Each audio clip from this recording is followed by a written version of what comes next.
Terminology में dominant and recessive terms को समझने के बाद आगे बढ़ते हैं और कुछ और टर्म्स लेते हैं। अब कुछ छोटे छोटे टर्म्स हैं जो जेनेटिक्स में आगे कई जगह पर यूज़ होती है। इनका आपस का डिफरेंस क्या है, किस तरह से हम इसको समझाएं, किस तरह से उनको समझें। कुछ छोटी छोटी टर्म्स देखिए, जैसे मैंने दो टर्म लिख रखे हैं यहाँ पर, ऑफस्प्रिंग एंड सिबलिंग। मतलब हिंदी में अगर हम कहें तो संतति और सहोदर। ये दोनों वर्ड आपको कई बार क्वेश्चंस में और थ्योरी कंटेंट में मिलेंगे। तो आखिर इन दोनों में अंतर क्या होता है? ठीक है, अगर हम हिंदी की बात करें तो हम संतति वर्ड तो खूब यूज़ करते हैं, लेकिन सहोदर वर्ड बहुत कम यूज़ होता है। ठीक इसी तरह से ही है कि ऑफस्प्रिंग शब्द तो काफ़ी कम आता है, लेकिन सिबलिंग वर्ड जो है कम ही यूज़ होता हुआ दिखता है। हालांकि इन दोनों में अंतर क्या है देखिए। ऑफस्प्रिंग या संतति हम कहते हैं जो लैंगिक जनन से बने हुए जीव हैं। पैतृकों द्वारा, पेरेंट्स द्वारा लैंगिक जनन के परिणाम स्वरूप जो भी उत्पन्न किया जा रहा है वो सब संतति है। संतति के लिए कोई ऐसी बड़ी बात नहीं है, कोई बहुत बड़ा टेक्निकल टर्म नहीं। ठीक है, संतति तो क्या है कि पैतृकों द्वारा लैंगिक जनन के परिणाम स्वरूप उत्पन्न किए गए जीव संततियां कहलाएंगे। जो भी, अब इसमें मेन जनन लैंगिक जनन ही माना जाता है, क्योंकि उसी में एक अगली पीढ़ी बनती है। अलैंगिक जनन पीढ़ी का परिवर्तन नहीं होता। ठीक है, तो आमतौर पर संततियां जो है किन्हीं भी पेरेंट से उत्पन्न हुए जीव जो है वो संततियां हैं। लेकिन आप देखिए उन संततियों में सहोदर या सिबलिंग कब कहते हैं। सिबलिंग का मतलब क्या होता है? देखिए जैसे देखा जाए तो जिसको सिबलिंग कह रहे हैं संतति तो वो भी है, लेकिन वहां रेफरेंस सिर्फ इतना सा है कि जब पेरेंट्स द्वारा संततियां जो उत्पन्न की जा रही हैं अगर वो अलग अलग समय में उत्पन्न हो, जैसे कई बार जीव जो होते हैं कई वर्षों तक जीते हैं, जैसे मानव का उदाहरण ले लो, और वो फिर अलग अलग समय में, ठीक है, एक के बाद एक संततियां उत्पन्न करते हैं। तो ये जो संततियां हैं जो उन्हीं पेरेंट्स से भिन्न भिन्न समय में उत्पन्न हुई है उनको हम सिबलिंग कहते हैं। जो एक ही बार के लैंगिक जनन से जो उत्पन्न हो रहे हैं, भले एक हो रहे हैं चाहे एक से ज्यादा हो रहे हैं, वो सभी केवल संततियां हैं। ठीक है, और जो अलग अलग रिप्रोडक्शन से अलग अलग समय में उत्पन्न हो उन्हीं पेरेंट्स से, तो वो कहलाएंगी सिबलिंग। मानव में इसीलिए कहा जाता है कि हम जो भाई बहन होते हैं वो सिबलिंग होते हैं, क्योंकि हमारा जन्म अलग अलग समय पे होता है। ठीक है, जितने भी सिबलिंग हैं वो सभी संततियां हैं, सारे सिबलिंग संततियां ही हैं, लेकिन सारी संततियों को आप सिबलिंग नहीं कहेंगे। केवल वे संततियां सिबलिंग हैं जिनका जन्म अलग अलग समय पर हुआ है। ठीक है, तो सिबलिंग या सहोदर क्या हुआ कि इन्हीं पैतृकों द्वारा अलग अलग समय में उत्पन्न की गई संततियां सहोदर या सिबलिंग कहलाती है। ठीक है, तो संततियां तो क्या हुआ, लैंगिक जनन के परिणाम स्वरूप उत्पन्न हुए जीव। ठीक है, और अगर ये जीव अलग अलग समय पर उत्पन्न हुए तो इनको हम सिबलिंग भी कहेंगे। तो ऑफस्प्रिंग और सिबलिंग में केवल आधारभूत रूप से अंतर यही है। ठीक है, जिनका जन्म एक साथ होता है, एक ही रिप्रोडक्टिव प्रक्रिया द्वारा एक साथ जन्म ले रहे हैं, जैसे कई जंतुओं में होता है कि एक साथ कई बच्चे पैदा होते हैं, तो वो सारे संततियां, फिर वो सिबलिंग नहीं, जिनका जन्म एक साथ हुआ। मानव में भी अगर हम ट्विंस की बात करें तो वो भी एक तरह से क्या कहलाएंगे, संततियां कहलाएंगे। सिबलिंग हम तब कहेंगे जिनका जन्म अलग अलग समय पर हुआ हो और नए सिरे से पूरा रिप्रोडक्टिव प्रक्रिया हुई हो। एक बार के रिप्रोडक्शन से एक पैदा हुआ, फिर अगले बार के रिप्रोडक्शन से अलग हुआ, अलग अलग समय, तो वो सिबलिंग है। इसलिए ब्रदर सिस्टर को सिबलिंग कहा जाता है। ठीक है, दोनों में आधारभूत थोड़ा सा अंतर है, ध्यान रखिएगा, आगे टर्म से काम आएंगी। इसी तरह से आगे अगली दो टर्म और लेते हैं, जीनोम एवं जीन पूल। ये दोनों टर्म भी हम जब आगे मानव अनुवंशिकी पढ़ेंगे, ये सब, ये offspring, sibling, genome, gene pool, ये सब मानव अनुवंशिकी काम आने वाली टर्म्स हैं। जीनोम और जीन पूल, जीनोम शब्द बड़ा कॉमन है और अक्सर हम जेनेटिक्स में जीनोम शब्द काम में लेते हैं। जीनोम दरअसल एक जीव, एक जाति के जीन के समूह को कहते हैं कि एक जाति के जीवों में उसमें कुल कितने प्रकार के जीन हैं वो मिलकर के एक जीनोम कहलाता है। अब हमारे पास कितने प्रकार के जीन तो गुणसूत्रों पर होते हैं, तो कितने गुणसूत्रों पर हमारे सारे जीन व्यवस्थित हो जाते हैं। तो हमें पता होना चाहिए कि जो अगुणित संख्या है हमारी, वो हमारी न्यूनतम गुणसूत्र संख्या है, उससे कम गुणसूत्र में हमारा काम नहीं चलेगा। और जो अगुणित संख्या होती है गुणसूत्रों की, उस पर हर गुणसूत्र पर अलग अलग जीन है, और अगुणित गुणसूत्रों पर जितने कुल जीन है वो हमारा एक जीनोम बनता है। जैसे मानव में कहते हैं कि न्यूनतम 30,000 जीन होते हैं, अधिकतम 40,000, न्यूनतम 30,000। तो हमारे ये 30,000 जीन कहाँ हैं? गुणसूत्रों पर है। कितने गुणसूत्रों पर है? 23 गुणसूत्रों पर, 23 क्रोमोसोम पर बिखरे हुए कुल 30,000 जीन हैं। ठीक है, तो 23 गुणसूत्रों का ये समूह जिस पर हमारे सारे जीन आ गए वो एक जीनोम कहलाता है। ठीक है, तो जीनोम क्या हुआ, किसी जीव के अगुणित गुणसूत्रों पर उपस्थित सारे जीन जीनोम कहते हैं। ठीक है, तो एक हैप्लॉइड सेट है, मतलब वो एक जीनोम को दर्शा रहा है, क्योंकि उसमें एक सेट है पूरा जीन का। तो एक अगुणित कोशिका में कितने जीनोम हुए? एक जीनोम। द्विगुणित कोशिका में कितने जीनोम हो जाएंगे? दो। ठीक है, कहा जाए युग्मकों में कितने जीनोम होते हैं, तो गैमेट्स के अंदर हमारे पास एक ही जीनोम होता है। नर युग्मक एक जीनोम नर से लेके आया, मादा युग्मक मादा से लेके आया।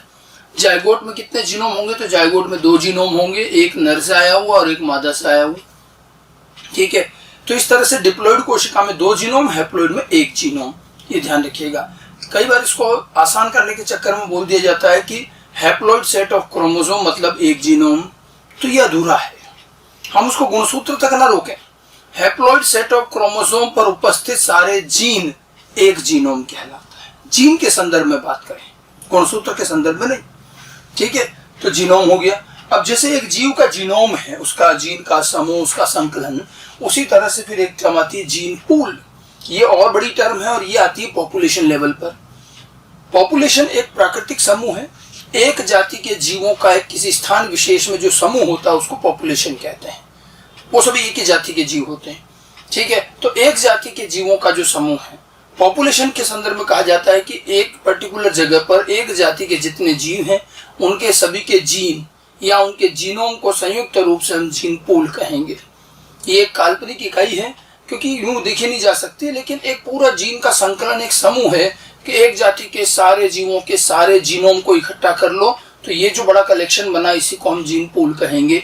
ठीक है, किसी पॉपुलेशन के सारे जीवों के सारे जीनोम या सारे जीन संयुक्त रूप से एक जीन पूल का निर्माण करते हैं। ठीक है, तो जीन पूल पूरे जीवों के सारे जीनोम को मिलाकर कहते हैं। अब जैसे मान लो 100 लोगों की एक पॉपुलेशन है, देखिएगा जीन पूल कैसे बनता है, और 100 लोग जो हैं सारे के सारे द्विगुणित हैं, तो जीन पूल बनाने में कितने जीनोम आए? एक जीव पॉपुलेशन के जीन पूल में कितने जीनोम का योगदान करेगा? तो एक जीव डिप्लॉयड है तो उसके पास कितने जीनोम हुए? तो ठीक है, तो जितने 100 लोग हैं मान लीजिए, तो सबके दो जीनोम, 100 जीवों की पॉपुलेशन में 200 जीनोम होंगे, और ये 200 जीनोम का पूरा समूह क्या कहलाएगा? जीन पूल कहलाएगा।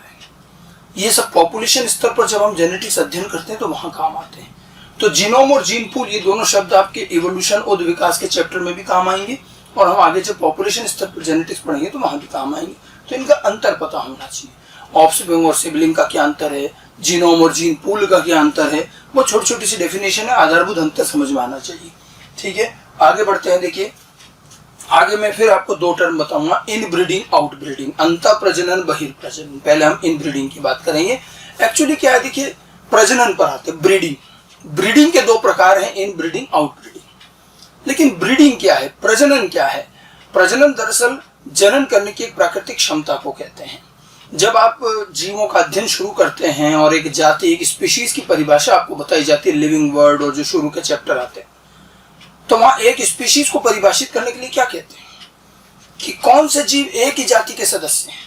तो कहा जाता है कि वे जीव जो आपस में अंतः प्रजनन कर सकें और जननशील संततियां उत्पन्न करे, वो एक जाति के जीव होते हैं। मतलब जिनमें प्राकृतिक रूप से जनन करने की क्षमता है और जिनकी संततियां भी वापस जननशील होती हैं, वो एक ही जाति के जीव माने जाते हैं। मतलब इतने सारे जीवों में कौन एक जाति का है, कौन नहीं है, ये पता करने के लिए जनन का ही उपयोग किया जाता है। और प्रकृति ने एक जाति के जीवों के मध्य ही प्राकृतिक जनन की सुविधा दी है। अलग अलग जातियों के जीवों के मध्य जनन संभव नहीं है। अगर मान लीजिए जातियां बहुत नजदीक की हैं तो कभी कभी जनन हो जाता है तो संतति नहीं बनती, और मान लो कभी संतति भी बनती है तो संतति कभी भी फर्टाइल या जननशील नहीं होती है, संततियां सब स्टेराइल होती हैं। ठीक है, केवल एक जाति के जो जीव हैं वही प्राकृतिक रूप से जनन कर सकते हैं और वही जननशील संततियां उत्पन्न कर सकते हैं, और इसीलिए एक जाति को परिभाषित करने में हम ये क्राइटेरिया यूज करते हैं। ठीक है, तो एक जाति के जीवों में ही जनन होना ये बात तय है। ठीक है, और इसी जनन को हम प्रजनन, ब्रीडिंग कहते हैं। और एक जाति के जीवों के मध्य होने वाला ये प्रजनन भी दो प्रकार का माना गया है, इन ब्रीडिंग एवं आउट ब्रीडिंग, अंतः प्रजनन, बहिर्प्रजनन। दरअसल अब ये क्यों कहा गया? एक्चुअली हम देखते हैं कि एक जाति के जीवों का जीनोम भी कोई सारे जीवों में बिल्कुल एक जैसा नहीं होता।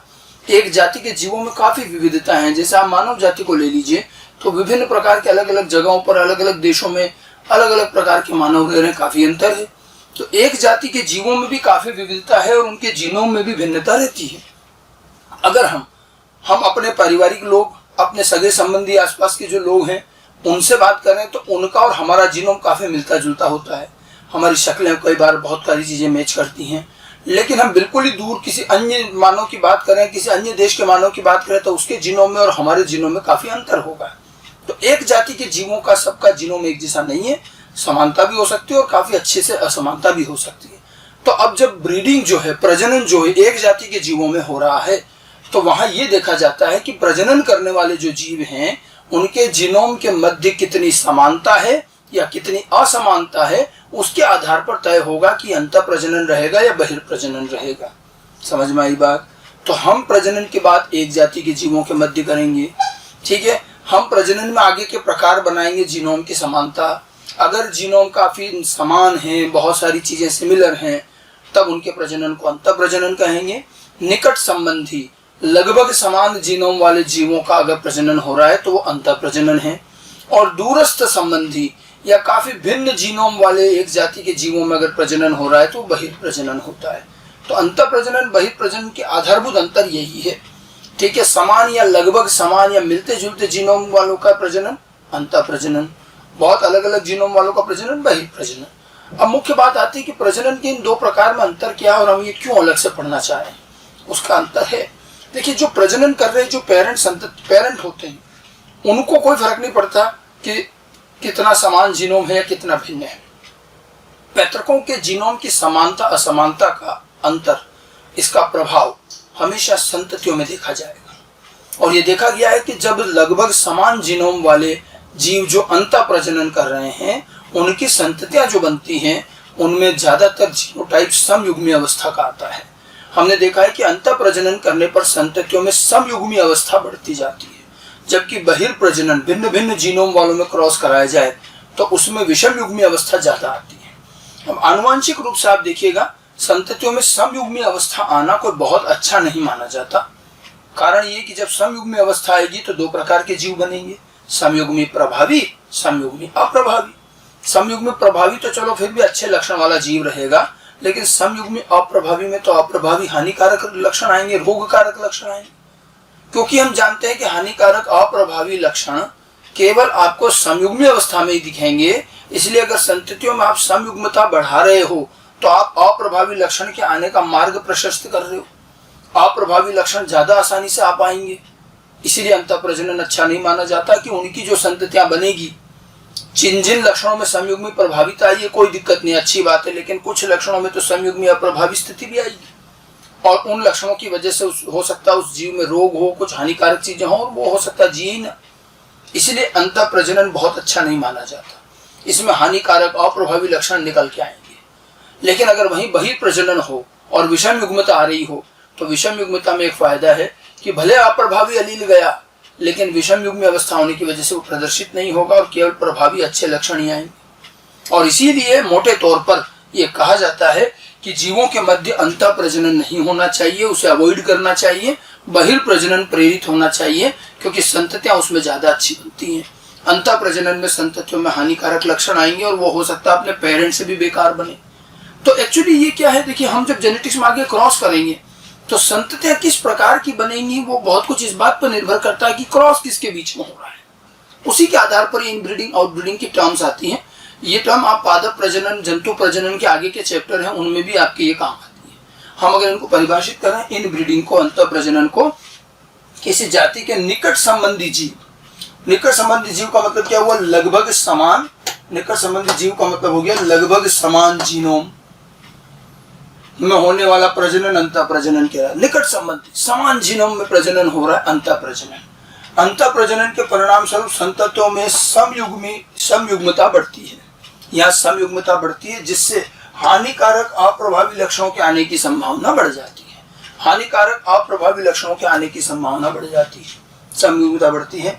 अतः आनुवंशिकी की दृष्टि से इनब्रीडिंग अच्छे नहीं मानी जाती। अंतः प्रजनन रोकना या अवॉइड करना चाहिए, ये हानिकारक अप्रभावी लक्षणों को निकाल के लाएगा। जबकि दूसरा है हमारा आउटब्रीडिंग। अगर हम आउटब्रीडिंग की बात करें, बहिर्प्रजनन, तो किसी जाति के दूरस्थ संबंधी जीव जिनमें भिन्न भिन्न जीनोम होने वाला प्रजनन बहिर्प्रजनन कहलाएगा। और आउटब्रीडिंग के कारण संततियों में विषम युग्मता बढ़ती है। विषम युग्मता बढ़ती है जिससे हानिकारक अप्रभावी लक्षणों के आने की संभावना कम हो जाएगी। यहाँ पर इनकी संभावना कम रहेगी क्योंकि विषम युग्मता रहेगी, और इसीलिए आनुवंशिक दृष्टि से आउटब्रीडिंग अच्छा माना जाएगा, आउटब्रीडिंग बढ़िया माना जाएगा। इसमें उत्पन्न संततियां अपने पैतृकों से बेहतर होती हैं और ये हाइब्रिड या संकर कही जाती हैं। तो देखिए, आउटब्रीडिंग एक प्रकार का संकरण है, संकरण या हाइब्रिडाइजेशन शब्द सुना होगा।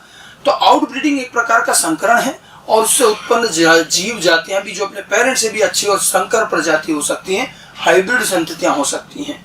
इनब्रीडिंग में ऐसा नहीं है, इनब्रीडिंग में संततियों में कुछ न कुछ हानिकारक लक्षण आएंगे जो हो सकता है पेरेंट में भी नहीं थे। तो इनब्रीडिंग और आउटब्रीडिंग दोनों प्रकार हैं, ठीक है। हमेशा यही कहा जाता है, आनुवंशिक रूप से यही बोला जाता है कि कोशिश यही करनी चाहिए कि इनब्रीडिंग कम से कम हो। हालांकि ये ध्यान रखिएगा कि इनब्रीडिंग और आउटब्रीडिंग के बीच कोई स्पष्ट बाउंड्री नहीं है, ठीक है। इनके अंदर बेसिकली ये तुलनात्मक रूप से चलती हैं। तो प्रजनन करने वाले जीवों के मध्य, पेरेंट्स के मध्य जितना ज्यादा समान जीनोम, जितना सिमिलर जीनोम, उतना उच्च स्तर की क्या होती जाएगी, इनब्रीडिंग, ठीक है। तो जितनी समानता बढ़ेगी जीनोम में, उतना इनब्रीडिंग का स्तर बढ़ेगा, और जितना जीनोम में भिन्नता बढ़ती जाएगी उतना आउटब्रीडिंग बढ़ता जाएगा, ठीक है। तो कोई एकदम से बाउंड्री नहीं कि इसके बाद इनब्रीडिंग और उसके बाद आउटब्रीडिंग। इनब्रीडिंग ज्यादा होगी तो आउटब्रीडिंग कम होगी, आउटब्रीडिंग बहुत ज्यादा तो इनब्रीडिंग नगण्य होगी, ठीक है। और जितनी समानता बढ़ती जाएगी इनब्रीडिंग का स्तर बढ़ता जाएगा, जितनी असमानता बढ़ेगी उतना आउटब्रीडिंग का स्तर बढ़ता जाएगा, इस तरह से चलेगा, ठीक है। तो इनब्रीडिंग के अंदर भी ये नहीं कह सकते कि कितने हानिकारक लक्षण आएंगे। बहुत ही ज्यादा समान जीनों में तो ज्यादा आएंगे, थोड़े कम अंतर है थोड़े कम आ जाएंगे। तो ये इसका स्तर बढ़ता जाता, कम ज्यादा होता रह सकता है।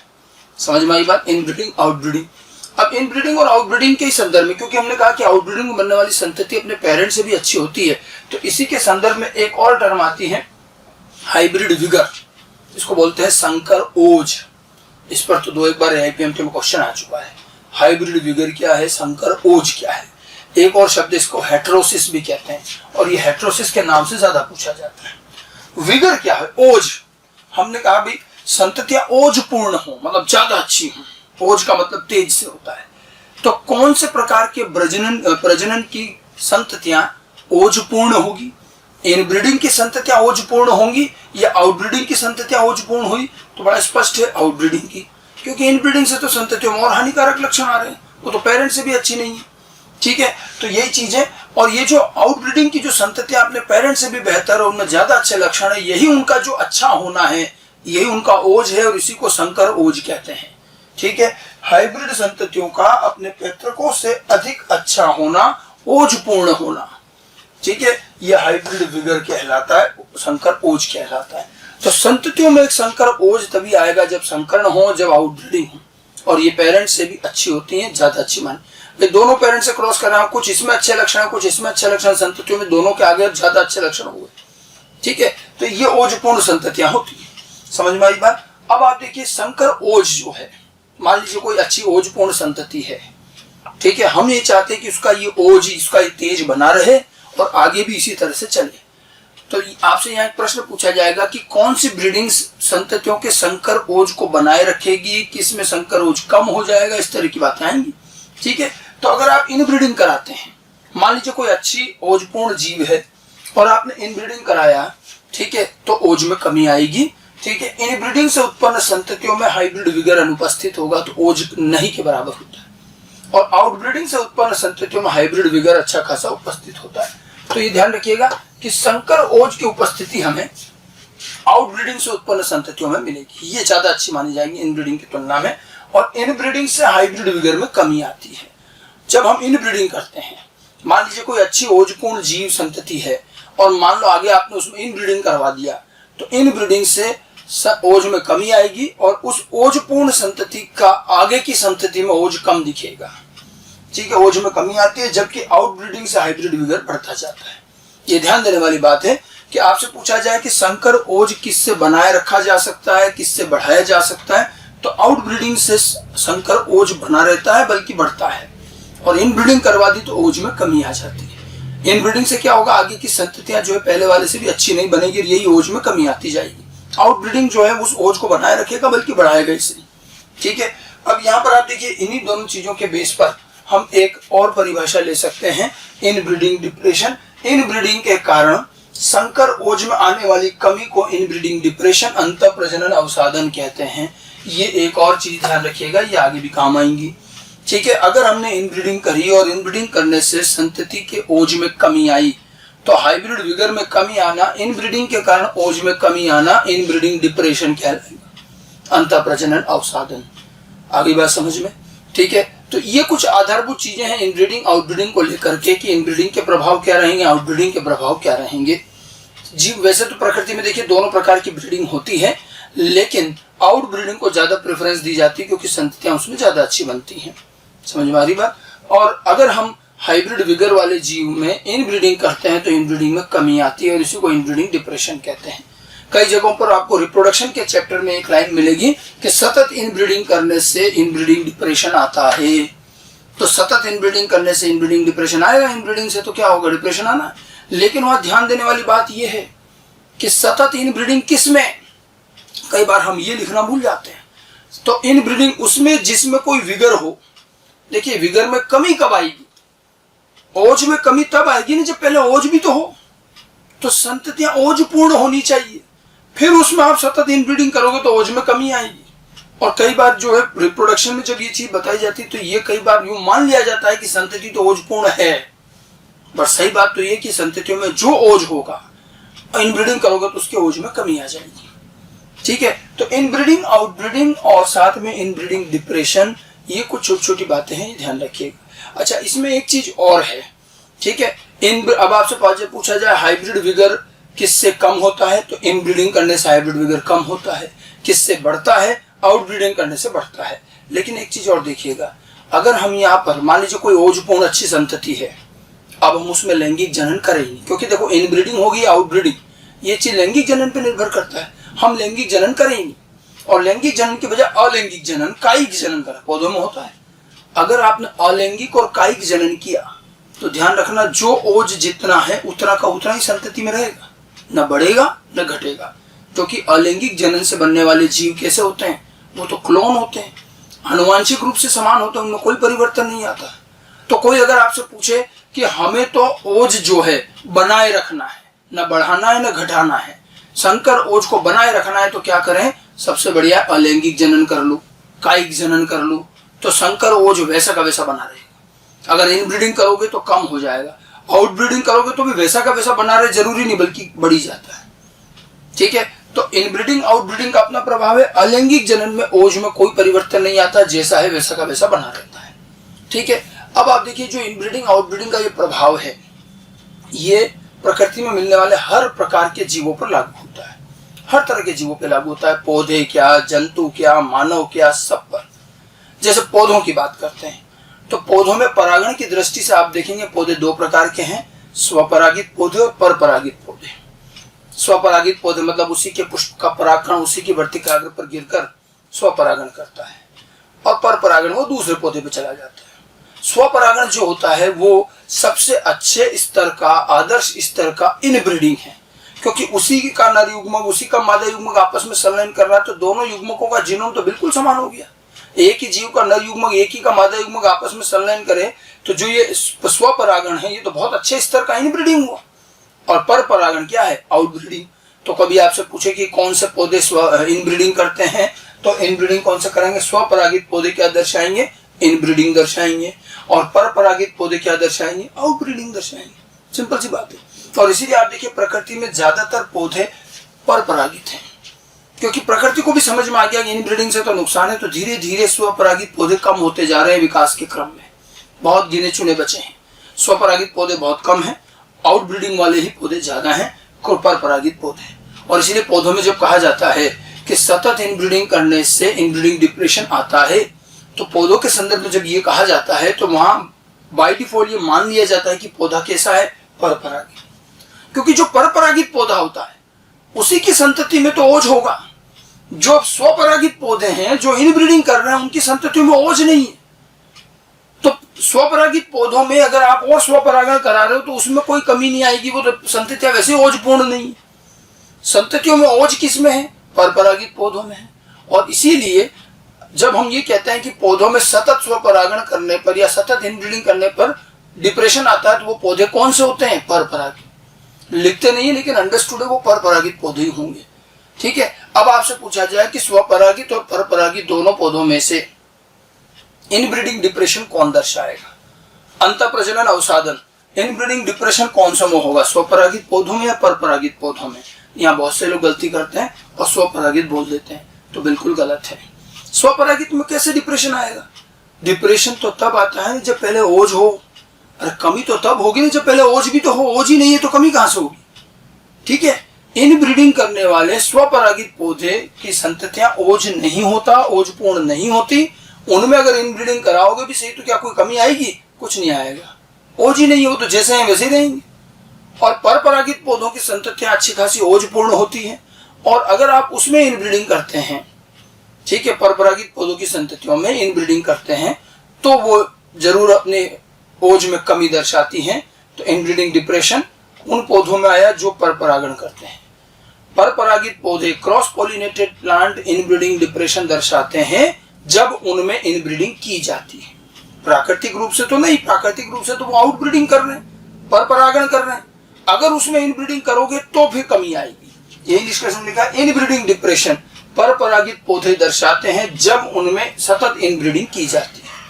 ठीक है, इस बात को ध्यान रखना कि परपरागित पौधे जो हैं वो इनब्रीडिंग डिप्रेशन दर्शाएंगे, लेकिन वो भी कब? जब उनमें सतत इनब्रीडिंग की जाएगी। तो सतत इनब्रीडिंग से इनमें आने वाली संततियों में हमें इनब्रीडिंग डिप्रेशन देखने को मिलेगा। ठीक है, तो ये तो बात पौधों की हुई।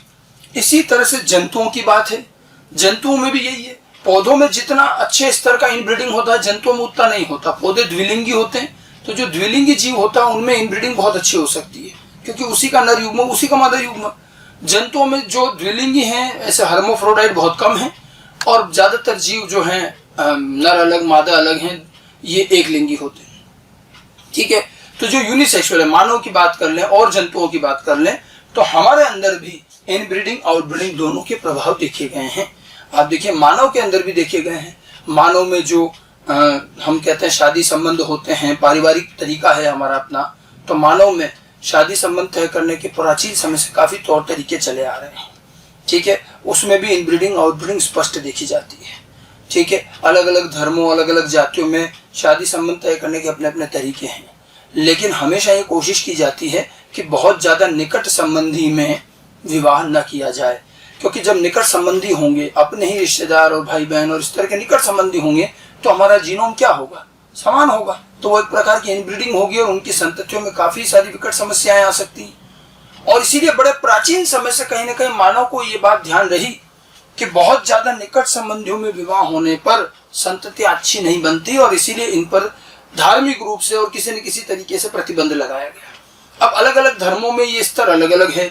कुछ धर्मों में हम कहते हैं कि सब निकट संबंधियों में विवाह हो जाता है, ठीक है, लेकिन हाँ ये है कि बिल्कुल ही सगे भाई बहन होते हैं तो नहीं होता है, या और भी जो भी है, लेकिन जो दूर के कजन वगैरह हैं उनमें हो जाता है। ठीक है, जहाँ निकट संबंधियों में विवाह की प्रथा है, आप देखिए पूरे विश्व में आप देख लें, उन समुदायों में जहाँ भी निकट संबंधियों में विवाह की प्रथा है, वहाँ संततियों में आनुवांशिक विकार आने की संभावना सबसे ज्यादा होती है। और आनुवांशिक विकार ऐसे रोग हैं जिनका आज तक कोई उपचार नहीं है। ठीक है, और फिर देखिए अलग अलग है, फिर जाति की प्रथा आ जाती है। कुछ लोग जो है अपनी ही जाति के अंदर विवाह कर रहे हैं। अब जातियां अगर बड़ी बड़ी हैं, जनसंख्या ज्यादा है, तो फिर भी इतना नहीं आएगा और जीनोम में भिन्नता आएगी। लेकिन बहुत छोटा समूह है और वहीं अगर आपस में ही विवाह होते हैं तो फिर इनब्रीडिंग बढ़ेगी। ठीक है, जहाँ दायरा छोटा होता जाएगा वहां पर जीनोम की समानता बढ़ती है, इनब्रीडिंग बढ़ेगी। और जहाँ अपना दायरा बड़ा करेंगे, रिश्तेदार आसपास के केवल नहीं, हम एक जाति तक आए तो थोड़ा बढ़ाया तो कुछ हद तक आउटब्रीडिंग हुई। फिर अगर हम अंतर जातीय विवाह पर आ जाते हैं तो और अच्छे लेवल की आउटब्रीडिंग होती है। तो इस तरह से हम जितना जीनोम में भिन्नता लाएंगे, जितना दूरस्थ रहेंगे, संततियों में संकर ओज उतना अच्छा आता है। ये प्रायोगिक रूप से सत्य बात है। जितना हम नजदीक रहेंगे, जितने समान जीनोम के मध्य इस तरह की बातें होंगी, तो वहां पर फिर अप्रभावी लक्षणों के आने की संभावना बढ़ जाती है। मतलब इनब्रीडिंग आउटब्रीडिंग का प्रभाव मानव जंतु से लेकर पौधों तक सब पर होता है। अब इनब्रीडिंग से बात आती है कि समयुग्मता क्यों बढ़ रही है। मन में एक सवाल ये भी तो आना चाहिए, इनब्रीडिंग से समयुग्मता क्यों बढ़ रही है? तो ये ध्यान रखें, इसकी चीज को हम मेंडल के जब हम मोनोहाइब्रिड क्रॉस पढ़ेंगे तो वहां साबित करेंगे। मैं आपको साबित करके दिखाऊंगा कि इनब्रीडिंग से संयुग्मिता कैसे बढ़ी। ठीक है, वो आगे के क्रॉस वाले हिस्से में आपको बताएंगे। तो इनब्रीडिंग से संयुग्मिता बढ़ती है और बाकायदा देखी जा सकती है। ठीक है, वो हम क्रॉस में देखेंगे। तो ये हमारी जो तीनों टर्म थी, inbreeding, outbreeding, hybrid vigour, inbreeding depression, इन सबको अच्छी तरह से ध्यान रखिएगा। चलिए, उसके बाद में हम एक और टर्म लेते हैं, बल्कि तुलनात्मक रूप से 2 टर्म रहेगी, forward genetic, reverse genetics. Forward genetics, reverse genetics जो है, ये दरअसल जेनेटिक्स में अध्ययन के 2 तरीके हैं। जेनेटिक्स में अध्ययन के आधार पर 2 ग्रुप बांटे गए हैं। जेनेटिक्स के 2 प्रकार कह सकते हैं। एक फॉरवर्ड, जिसमें साफ है आगे जाने, अग्र की बात होती है, और एक होता है रिवर्स। ठीक है, एक्चुअली क्या, देखो जेनेटिक्स में अध्ययन के 2 तरीके हैं। एक तो मेंडल वाला तरीका है, जो मॉर्गन ने भी अपनाया, बेटसन ने भी अपनाया। पहले क्या होता था, मेंडल, मॉर्गन, बेटसन, ये लोग क्या करते हैं, इन्होंने अपना एक जीव डिसाइड किया। मान लो मेंडल ने मटर लिया तो मॉर्गन ने ड्रोसोफिला लिया। एक जीव लिया, उसमें कुछ लक्षण चयन किए, फिर उन लक्षणों का क्रॉस कराया और संततियों में आगे का अध्ययन किया। ये तरीका है। अब आप देखिए, इसमें जब उन्होंने जीव लिया, लक्षण चयन किए, तो क्या उन्हें जीव का जीन दिखाई दिया या लक्षण प्रारूप दिखाई दिया? जीन प्रारूप ऐसे दिखता नहीं। तो जीव के लक्षण को लेकर फिर क्रॉस करना, मतलब लक्षण प्रारूप पहले दिख रहा है, फिर क्रॉस करने के बाद संततियों को देखकर जीन प्रारूप का अंदाजा लगाएंगे कि ये समयुग्मी था या विषमयुग्मी था। तो ऐसा कोई भी आनुवंशिक अध्ययन जहां पहले फिनोटाइप और उसके बाद जीनोटाइप का पता चले, तो उसे कहेंगे फॉरवर्ड जेनेटिक्स। अर्थात फिनोटाइप से जीनोटाइप की ओर अध्ययन करना फॉरवर्ड दिशा मानी जाती है, आगे जाने वाली दिशा। फिनोटाइप से जीनोटाइप, और जितनी भी है, अगर इसको और अच्छे से परिभाषित करें तो ऐसे जीन्स का अध्ययन जिनका प्रोटीन उत्पाद या लक्षण प्रारूप हमें ज्ञात हो। हम एक ऐसे जीन का अध्ययन कर रहे हैं जिसका प्रोटीन उत्पाद या लक्षण प्रारूप हमें पता है कि ये जीन क्या काम करता है, मतलब लक्षण प्रारूप हमें मालूम है, और फिर हम अध्ययन करके जीन प्रारूप वगैरह पता कर रहे हैं। तो इस प्रकार का कार्य फॉरवर्ड जेनेटिक्स कहलाता है। जेनेटिक्स में ज्यादातर अध्ययन इसी तरह से होता है। मेंडेलियन वंशानुगति, मॉर्गन की वंशानुगति, मेंडेलियन जेनेटिक्स, मॉर्गन जेनेटिक्स, सब फॉरवर्ड है। ज्यादातर सारा काम फॉरवर्ड में ही हुआ है। ऑब्वियस बात है, फिनोटाइप पहले दिखेगा, जीव को देखते ही फिनोटाइप दिख जाएगा। लेकिन अब आजकल अध्ययन का एक नया तरीका विकसित हुआ, रिवर्स जेनेटिक्स, जो इसका ठीक उल्टा है। इसमें जीनोटाइप से फिनोटाइप की ओर अध्ययन, मतलब पहले जीन, उसके बाद लक्षण कौन सा बना बाद में दिखेंगे। ऐसा उल्टा कार्य अब संभव हो पाया है बायोटेक्नोलॉजी के विकास के साथ। बायोटेक्नोलॉजी के अध्ययन में आज हम क्या देखिए, कोशिका में से सीधा डीएनए निकाल सकते हैं और उसी से फिर रिवर्स जेनेटिक्स होती है। हमने कोशिका ली, जैसे बायोटेक में जीनोम अध्ययन होता है, मानव का जीनोम अध्ययन किया है, अन्य जीवों का भी किया है। तो क्या करते हैं, हमने कोशिका में से डीएनए निकाला और एक एक डीएनए का अनुक्रम ज्ञात किया और उसमें सीधा पता लगाया कहाँ कहाँ जीन है। तो हमने सीधा सेल में से डीएनए निकाल के जीन पता किया। हमें ये भी नहीं मालूम है कि ये जीन काम क्या करता है, इस जीन से प्रोटीन क्या बनता है, लक्षण क्या बनता है, ये हम बाद में मालूम करते हैं। तो पहले जीन पता किया, बाद में उनका प्रोटीन उत्पाद और फिनोटाइप पता कर रहे हैं, तो ये कहलाता रिवर्स। ठीक है, मतलब ऐसे जीन का अध्ययन जिसका प्रोटीन उत्पाद और लक्षण प्रारूप हमें ज्ञात ना हो, ज्ञात हो तो फॉरवर्ड और ज्ञात ना हो तो रिवर्स। एक छोटा सा उल्टा है। ठीक है, हम इसमें पहले जीनोटाइप फिर फिनोटाइप। जब हम ऐसे जीन का अध्ययन कर रहे हैं जिसका फिनोटाइप ही हमें नहीं पता है, तो पहले हम जीन अध्ययन कर रहे हैं, फिनोटाइप बाद में पता करते हैं। जैसे बायोटेक्नोलॉजी में जीवों के जीनोम का जो अध्ययन होता है वो रिवर्स पैटर्न पर होता है। मानव जीनोम परियोजना अगले चैप्टर में आएगी। ठीक है, तो मानव जीनोम या अन्य जो भी जीनोम अध्ययन हुए हैं, तो जीनोम में सीधा पहले डीएनए निकाल के जीन पता किए गए, बाद में फिनोटाइप पता किए गए। तो ये जेनेटिक्स में अध्ययन के 2 तरीके हैं, फॉरवर्ड जेनेटिक्स, रिवर्स जेनेटिक्स। ठीक है, तो इस तरह से ये हमने कुछ टर्मिनोलॉजी पढ़ी है, अलग अलग प्रकार के टर्म्स हैं। अब टर्म्स तो खैर और भी बहुत सारी हैं छोटी छोटी, तो वो जो जहाँ आएगी वहीं बताएंगे। ये मैंने कुछ मुख्य टर्म बताइए आपको। करेक्टर, ट्रेट, जीन, अलील, इनमें अंतर स्पष्ट होना चाहिए। फिर homozygous, heterozygous, hemizygous, phenotype, genotype, phenocopy, ये पता होने चाहिए। फिर उसके बाद प्रभाविता और अप्रभाविता का हमने पूरा कंसेप्ट बताया, आणविक स्तर पर जाकर म्यूटेशन के आधार पर, और एनसीईआरटी में भी मैंने पढ़ के बताया आपको। ठीक है, उसके बाद फिर ये छोटी छोटी टर्म्स थी, ये offspring, sibling, genome, gene pool, अंतः प्रजनन, बहिर्प्रजनन, हाइब्रिड विगर, और ये फॉरवर्ड रिवर्स जेनेटिक्स। तो कई तरह की ये टर्म्स हमने पढ़ी हैं। ये टर्म्स हमारे आगे भी जेनेटिक्स के चैप्टर में बार बार काम आएगी, तो इनके कंसेप्ट आप अच्छी तरह से ध्यान रखें। जेनेटिकल टर्मिनोलॉजी के बाद हम आगे बढ़ते हैं, चैप्टर में आगे चलते हैं। जैसा कि मैंने आपको परिभाषा में, डेफिनेशन में बताया था कि आनुवांशिकी जो है 2 चीज़ों का अध्ययन है, हेरिडिटी एंड वेरिएशन। सबसे पहले हमने वेरिएशन वाला पार्ट लिया। वेरिएशन छोटा पार्ट है, और वेरिएशन के बाद हमने हेरिडिटी की काम आने वाली कुछ प्रमुख टर्म्स पहले पढ़ी। अब हम हेरिडिटी की विधिवत स्टडी शुरू करते हैं। तो हेरिडिटी क्या है और किस तरह से अध्ययन की जाएगी। हेरिडिटी की डेफिनेशन आपको पहले बताई गई है कि लक्षणों का पीढ़ी दर पीढ़ी स्थानांतरण, उनकी वंशानुगति का अध्ययन करना, यही हेरिडिटी कहलाता है। हेरिडिटी के अध्ययन और लक्षणों के पीढ़ी दर पीढ़ी स्थानांतरण की ये प्रक्रिया का अध्ययन का प्रयास काफी समय पहले से किया गया, बड़े प्राचीन समय से।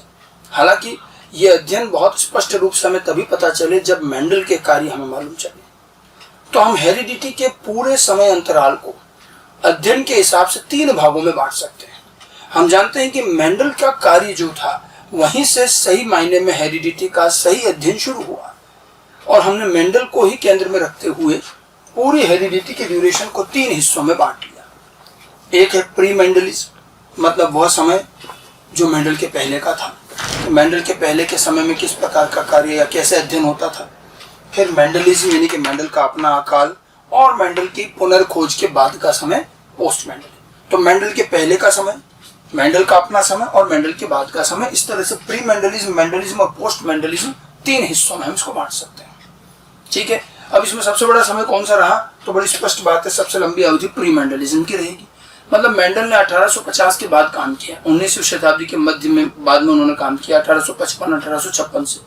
उससे पहले का सारा समय, जब से भी बायोलॉजी का अध्ययन शुरू हुआ होगा, हम तब से लेकर के 1850 से पहले मेंडल के कार्य के पहले का सैकड़ों हजारों वर्षों का ये समय एक साथ हम क्या कह देते हैं, प्री मेंडलिज्म। फिर मेंडलिज्म सबसे छोटी अवधि है, केवल 10-20 साल का वो समय जब मेंडल ने अपना काम किया। बहुत कम समय के लिए मेंडल ने काम किया था, उतना ही पार्ट मेंडलिज्म कहलाएगा।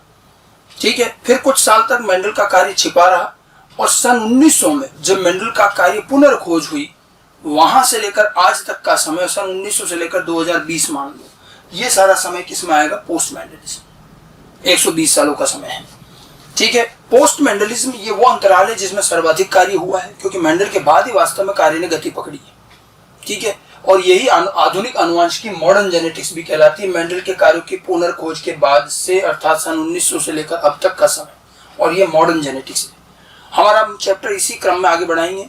प्री मेंडलिज्म पे पहले बात करेंगे, उसके बाद मेंडलिज्म और उसके बाद पोस्ट मेंडलिज्म। हालांकि प्री मेंडलिज्म समय बहुत बड़ा है, लेकिन अध्ययन के हिसाब से इस दौरान कोई बहुत ज्यादा काम नहीं हुए, और इसलिए प्री मेंडलिज्म को बहुत ज्यादा डिस्कस नहीं किया जाता, और मेंडलिज्म से ही हमारा सही मायने में अध्ययन शुरू होता है। थोड़ा सा हम प्री मेंडलिज्म के बारे में समझ तो लें कि क्या था, किस तरह से था। तो मेंडल से पहले का समय प्री मेंडलिज्म कहलाएगा, और ये भी बहुत लंबा समय है। बिल्कुल शुरू से देखें तो एरिस्टोटल और उससे भी पहले पाइथागोरस और एरिस्टोटल के जमाने से लेकर के अलग अलग समय अंतराल, अलग अलग जमाने में अलग अलग प्रकार के वैज्ञानिक हुए। हम पुराने कई वैज्ञानिकों का नाम सुनते हैं, एरिस्टोटल, ल्यूवेनहुक, चार्ल्स डार्विन से लेकर और भी कई सारे बड़े वैज्ञानिक। लगभग हर वैज्ञानिक ने कहीं न कहीं वंशानुगति को समझाने की कोशिश की, लेकिन वो सफल नहीं हुए, और इसलिए उनके सारे कंसेप्ट, सारी अवधारणाएं सब रिजेक्ट हो चुकी। प्री मेंडलियन समय की कोई अवधारणा आज मान्य नहीं है, और हम इसलिए बहुत ज्यादा ऐतिहासिक पार्ट में नहीं जाए कि किस वैज्ञानिक ने क्या कहा क्या नहीं कहा। ठीक है। उस समय एक्चुअली देखिए अध्ययन जो था बड़ा ही बाहरी तौर पर होता था, आकार की, कार्य की और वर्गीकरण और ये सब काम चलते थे। एरिस्टोटल, ल्यूवेनहुक में आपने सुना हो। ठीक है। उसके बाद कोशिकाओं की खोज हुई है, तो हम जेनेटिक्स तक तो बहुत बाद में आए। और हालांकि ये चीज दिखती सबको थी कि भाई संततियां पेरेंट के जैसी बनती है, लेकिन बहुत स्पष्ट कारण कोई नहीं बता पाया। ठीक है। और इसीलिए शुरू के समय में तो कुछ नहीं, बाद में लोगों ने अपने अपने कंसेप्ट दिए, लेकिन वो भी खारिज होते गए, रिजेक्ट होते गए। ठीक है। इसलिए भले बड़े बड़े साइंटिस्ट उस समय रहे, लेकिन उस दौरान वंशानुगति के संदर्भ में कोई स्पष्ट अवधारणा नहीं थी, और जो कुछ थोड़ी बहुत वैज्ञानिकों ने अपने स्तर पर दी थी उनका भी कोई प्रमाण नहीं मिलता था। ठीक है। उस समय अंतराल में जो वंशानुगति की जो अवधारणा बहुत लंबे समय तक चली, वो थी मिश्रित वंशानुगति की अवधारणा, थ्योरी ऑफ ब्लेंडिंग इनहेरिटेंस। ठीक है। सबसे प्रचलित अवधारणा यही थी, मिश्रित वंशानुगति की अवधारणा। इसे थ्योरी ऑफ ब्लेंडिंग इनहेरिटेंस भी कहा जाता है। अब ब्लेंडिंग या मिश्रित वंशानुगति का यह अवधारणा किसने दी, इसके बारे में आज तक कोई स्पष्ट राय नहीं है। Theory of blending inheritance. ठीक है। ये यूं भी माना जाता है कि कोई धार्मिक अवधारणा थी, बाद में वैज्ञानिकों ने भी, कई वैज्ञानिकों ने इसको माना भी सही, लेकिन कोई इसको साबित नहीं कर पाया। मिश्रित वंशानुगति की अवधारणा हालांकि पहले ही दिन से, जब से भी दी गई होगी, ये पूरी तरह से एक्सेप्ट हुई भी नहीं। इसके अपवाद भी बहुत थे, इसका विरोध भी बहुत था, लेकिन तब भी ये काफी समय तक चलता रहा। मिश्रित वंशानुगति में कहा यह जाता था कि नर पैतृक और मादा पैतृक जब जनन करते हैं और संतति उत्पन्न करते हैं तो संतति में उनके लक्षण मिक्स हो जाते हैं और संतति में मध्यम लक्षण मिलेंगे, बीज का लक्षण का मध्यम स्वरूप दिखाई देगा। ठीक है, और ऐसा थोड़े बहुत उदाहरणों में दिखता भी था कि नर और मादा दोनों पेरेंट के लक्षण संतति में मिक्स होकर के संतति में बीज का लक्षण आता था। ठीक है, जैसे कि कई बार होता था मानो में कि एक बहुत लंबा पिता मान लो बहुत लंबे हैं और माता की हाइट बहुत कम है, तो संतति की हाइट उनके बीच की होती थी। ठीक है, कई बार होता था एक अफ्रीकन निग्रो का विवाह जब एक ब्रिटिशर से हो जाता था तो संततियां जो होती थी उनमें त्वचा का रंग बिल्कुल बीच का आता था, न ब्लैक न व्हाइट, बीच का आ जाता था। पौधों में हम देखते थे कई बार लाल पुष्प वाले पौधे और सफेद पुष्प वाले पौधे में क्रॉस होता था तो गुलाबी पुष्प आ जाते थे। तो ऐसे कुछ कुछ लक्षणों में ऐसा नजर आता था जैसे कि दोनों के मध्य का स्वरूप आ गया, और ये मिश्रित वंशानुगति इस तरह से चलती थी। हालांकि बहुत सारे उदाहरण ऐसे भी थे जहां किसी तरह का मिश्रण नहीं दिखता था, इसलिए इसका विरोध भी था। जब ये आया तो इसका पहला विरोध तो वहीं से आया कि भाई अगर लक्षणों का मिश्रण होता है तो नर पैतृक और मादा पैतृक के संयंत्र से जो संतति बनती है वो तो मध्य की बननी चाहिए, इंटरसेक्स बननी चाहिए। संतति या तो नर होता है, पुत्र होता है, या पुत्री होती है, ये भी तो मिक्स होना चाहिए, लेकिन लिंग का ये लक्षण कभी मिक्स नहीं हुआ। ऐसे और भी कई उदाहरण थे जहां मिश्रण नहीं भी दिखता था। तो मिश्रित वंशानुगति दी जरूर गई, लेकिन ये पूरी तरह से कभी साबित नहीं हो पाई और इसके विरोध में जो है चीजें बढ़ती गई और अंततः मेंडल के आने से पहले ये खारिज हो गई। जब मानव ने संकरण प्रयोग किए, जब वैज्ञानिकों ने संकरण प्रयोग किए, तो संकरण प्रयोगों में इसके सबसे ज्यादा विरोध सामने आए। जब अलग अलग पौधों का क्रॉस किया गया तो संतति के अंदर जो है दोनों का कोई मिश्रित स्वरूप नहीं आया, और इसीलिए मिश्रित वंशानुगति आगे चलकर खारिज हो गई। ठीक है, बाद में संकरण प्रयोगों के आधार पर मिश्रित वंशानुगति की अवधारणा को खारिज कर दिया गया। सबसे ज्यादा ऑब्जेक्शन ये यार उस समय के जो ब्रीडर्स थे, संकरणकर्ता जो वैज्ञानिक थे, उनमें कुछ प्रमुख नाम हम भले ध्यान रख सकते हैं। जोसेफ कॉलरियूटर, ये मेंडल के पहले के वैज्ञानिक हैं। मेंडल भी आगे चलकर संकरण का ही काम करेंगे, लेकिन मेंडल से पहले भी ये वैज्ञानिक है जिन्होंने संकरण का कार्य किया और इन्होंने अपने कार्यों से मिश्रित वंशानुगति को तो खत्म कर दिया। तंबाकू के पौधे पर बहुत विस्तृत काम किया कॉलरियूटर ने। मेंडल की तरह बहुत बड़ा काम था इनका, हालांकि ये मेंडल जैसे परिणाम तो नहीं ला पाए। इसी तरह से जॉन गॉस, डी ग्राफ और नाइट जैसे वैज्ञानिक थे, इन्होंने मटर पर काम किया। इसी मटर पर बाद में मेंडल भी काम करते हैं। हालांकि मेंडल के काम का तरीका अलग था, इन लोगों का तरीका अलग था। संकरण इन्होंने भी किए। इन्होंने अपने संकरण प्रयोगों से इतना तो स्पष्ट कर दिया कि किसी प्रकार की कोई मिश्रण नहीं होता। ठीक है, और संततियों में इन्होंने साफ दिखाया कि संततियां किसी एक पेरेंट के जैसी आती, लंबे और बोने के क्रॉस में संतति लंबी आ रही, हर बार बीच की नहीं आती। ठीक है, और पौधों के संकरण में तो ऐसे बहुत सारे एग्जाम्पल है जहाँ कोई मिश्रण नहीं होता। तो मिश्रित वंशानुगति मेंडल के आने से पहले खारिज भी हो चुकी थी। मतलब 1800 या 19वीं शताब्दी के मध्य तक आते आते भी हमारे पास वंशानुगति को समझने के लिए कोई स्पष्ट अवधारणा नहीं थी। ठीक है, कोई स्पष्ट अवधारणा नहीं थी वंशानुगति को लेकर के, और जो एक मिश्रित वंशानुगति चली आ रही थी वो भी खारिज हो गई। इन लोगों ने मिश्रित वंशानुगति तो खारिज कर दी, लेकिन ये भी नहीं बता पाया कि फिर वंशानुगति होती कैसे। ठीक है, तो एक तरह से देखा जाए तो वंशानुगति या हेरिडिटी, इनहेरिटेंस को समझने का कोई स्पष्ट तरीका नहीं था। ठीक है, जो बातें चली आ रही थी वो भी खारिज होती गई। अब इसी बीच में आगे चलकर बीच में मेंडल के काम आते हैं, और अनफॉर्चुनेटली मेंडल के काम भी कई वर्षों बाद हमें पता चल पाते हैं। तो हम प्री मेंडलिज्म में बहुत ज्यादा डिटेल में नहीं जाएं, बस इतना ध्यान रखें कि मेंडल से पहले जो है एक मिश्रित वंशानुगति चलती थी, लेकिन वो भी जो है अंततः खारिज हो गई और कोई ऐसा स्पष्ट कंसेप्ट नहीं था। इसके बाद मेंडल के कार्य आते हैं और वहीं से हमें सही जेनेटिक्स पता चलती है। तो हम इसके बाद अगला पार्ट मेंडलिज्म से शुरू करें।